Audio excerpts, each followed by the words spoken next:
Class 12-এর Bangla কৃপণ লিখেছেন রবীন্দ্রনাথ ঠাকুর। এখানে ভিক্ষুক পথের মাঝে ভিক্ষা করছেন। ভিক্ষুকরা ঝুলি নিয়ে পথে বেরিয়েছেন। তোমরা সবাই কিন্তু মন দিয়ে শোনো আর লেখো, সবাই কিন্তু সাবস্ক্রাইবটা দিয়ে দাও, সবাই সাবস্ক্রাইবটা দিয়ে দাও। তাহলে এখানে ক্লাস 12-এর বাংলা কৃপণ লিখেছেন রবীন্দ্রনাথ ঠাকুর। এখানে ভিক্ষুক পথের মধ্যে ভিক্ষা করছেন, তিনি তার ঝুলি নিয়ে পথের মধ্যে ভিক্ষা করছেন।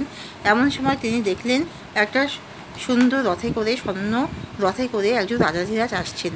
তাকে দেখে ভিক্ষু খুবই আশা করলো যে সে পথের দুধারে প্রচুর সোনা দানা ছড়িয়ে দেবে এবং ভিক্ষু দু হাত পেতে সেসব সোনা দানাগুলি সব নেবে এবং সে আশা করলো। কিন্তু তাকে অবাক করে দিয়ে যখন সেই মহারাজ যখন পথের দুধারে সোনার দানা না ফেলে যখন তার কাছে এসে তার কাছে হাত পেতে কিছু চাইলো, তখন ভিক্ষুক খুবই অবাক হয়ে গেল। কারণ একজন ভিক্ষুকের কাছে একজন রাজা মহারাজের কী বা চাই বা থাকতে পারে।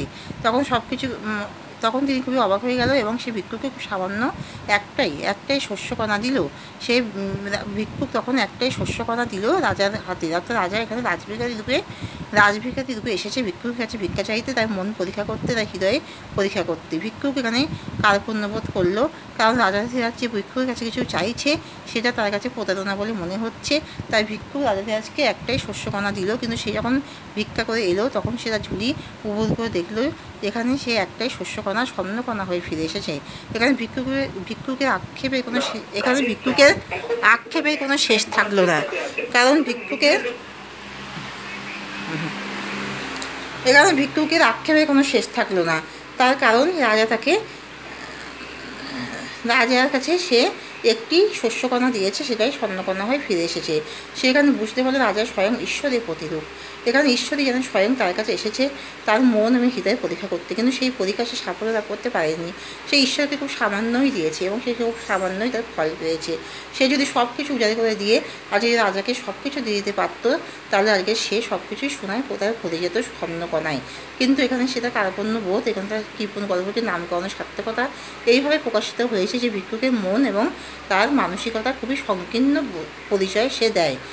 কারণ সে যখন দেখে যে রাজার কাছে এসেছে ভিক্ষা চাইতে, যে রাজার নাকি সব কিছু ঐশ্বর্য উজাড় করে তাকে দেওয়ার কথা ছিল, সে আশা করেছিল যে রাজা এসেছে এবং সুন্দর রথে করে যখন রাজা ঘুরছেন পরিক্রমা করছেন তখন সে সব কিছু উজাড় করে ভিক্ষুকের ঝুলি পূর্ণ করবে।